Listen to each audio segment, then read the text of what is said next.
Assalamualaikum warahmatullahi wabarakatuh. Salam sejahtera bagi kita semua. Salam Om Swastiastu, Namo Buddhaya, Widodongjan, salam kebajikan. Perkenalkan, nama saya Sriani, saya berasal dari Kabupaten Indramayu, dan saya sedang duduk di bangku kelas 10 di SMA Negeri 1 Kandang Haur. Pada dasarnya, akhlak merupakan landasan penting dalam membentuk pribadi yang baik dan membangun masyarakat yang beradab. Dengan memahami konsep akhlak mulia dan tercela, serta bagaimana menerapkannya dalam kehidupan sehari-hari, seseorang dapat menciptakan lingkungan yang harmonis dan penuh dengan nilai-nilai positif. Mari kita telah lebih lanjut tentang pentingnya akhlak dalam membentuk karakter yang unggul dan bagaimana cara menerapkannya dalam kehidupan sehari-hari. Akhlak dibagi menjadi dua, ada akhlak mulia dan akhlak tercela. Akhlak adalah seperangkat nilai, prinsip, dan norma yang menjadi pedoman dalam berperilaku dan bertingkah. Dalam bahasa Arab, akhlak berasal dari kata khuluq yang berarti watak atau perilaku. Akhlak mencerminkan karakter dan kepribadian seseorang yang tercermin dalam tindakan dan ucapannya. Akhlak melibatkan aspek moral dan etika yang mengatur hubungan antara individu dengan dirinya sendiri. Nah, sesama manusia serta dengan Tuhannya. Secara keseluruhan, akhlak adalah fondasi yang penting dalam membangun pribadi yang unggul dan masyarakat yang sejahtera. Dengan memahami dan menerapkan akhlak yang baik, kita dapat menciptakan kehidupan yang lebih harmonis, bermartabat, dan penuh kebahagiaan. Akhlak mulia adalah akhlak perilaku dan sifat yang terpuji serta sesuai dengan norma-norma moral dan etika yang positif. Akhlak mulia mencerminkan kebaikan, keadilan, dan kebenaran dalam tindakan dan ucapan seseorang. Nah, beberapa contoh akhlak mulia meliputi kejujuran sidik. Kejujuran itu selalu berkata benar dan tidak pernah berbohong. Nah, yang kedua ada amanah. Amanah itu dapat dipercaya dalam menjalankan tugas dan selalu bertanggung jawab. Nah, yang ketiga ada sabar. Sabar itu mampu mengendalikan diri dalam menghadapi cobaan dan kesulitan. Nah, yang keempat ada ikhlas. Ikhlas itu melakukan segala sesuatu dengan niat tulus, tanpa mengharapkan imbalan sama sekali selain ridho Allah, Tuhan yang Maha Esa. Nah, akhlak tercela itu adalah kebalikan dari akhlak mulia. Akhlak tercela adalah perilaku dan sifat yang buruk serta bertentangan dengan norma-norma yang etika dan moral yang baik. Nah, akhlak tercela mencerminkan keburukan, ketidakadilan, dan kesalahan dalam tindakan dan ucapan seseorang. Nah, beberapa contoh dari akhlak tercela meliputi bohong atau kadzib.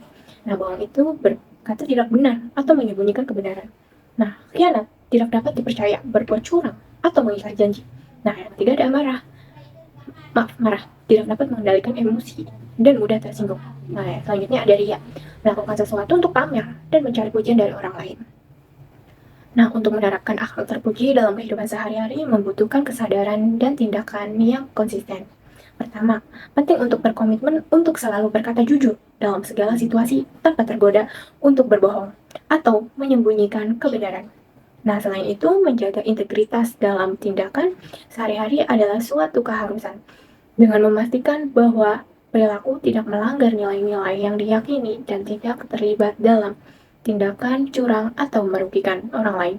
Nah, menjaga amanah juga merupakan aspek penting dengan memegang teguh janji dan tanggung jawab yang telah diemban dalam urusan pribadi, pekerjaan, atau hubungan sosial. Nah, selanjutnya menjaga kesabaran adalah kunci dalam menghadapi ketantangan, frustasi, atau konflik yang mungkin muncul. Terakhir, ada tindakan dengan ikhlas, yaitu melakukan tindakan dengan niat yang tulus dan ikhlas, tanpa mengharapkan imbalan sama sekali atau pujian dari orang lain. Adalah landasan kokoh untuk menerapkan akhlak terpuji dalam kehidupan sehari-hari. Nah, dengan mengutamakan nilai-nilai tersebut, seseorang dapat membentuk karakter yang kuat dan memberikan dampak positif dalam hubungan sosial dan lingkungan sekitar. Nah, lalu menjauhi akhlak tercela dan berusaha untuk memperbaikinya memerlukan kesadaran diri yang mendalam dan tindakan yang sungguh-sungguh. Langkah pertama adalah merenungkan perilaku dan sikap diri secara objektif untuk mengidentifikasi akhlak tercela yang perlu diperbaiki. Nah, setelah itu penting untuk memiliki kesadaran dan niat yang kuat untuk berubah menjadi lebih baik. Selanjutnya, perlu dilakukan identifikasi terhadap penyebab perilaku tercela, baik dari lingkungan, pengalaman masa lalu, atau kondisi emosional. Proses selanjutnya adalah mengubah pola pikir negatif menjadi positif, serta mengambil tanggung jawab penuh atas perilaku dan sikap diri sendiri tanpa menyalahkan orang lain.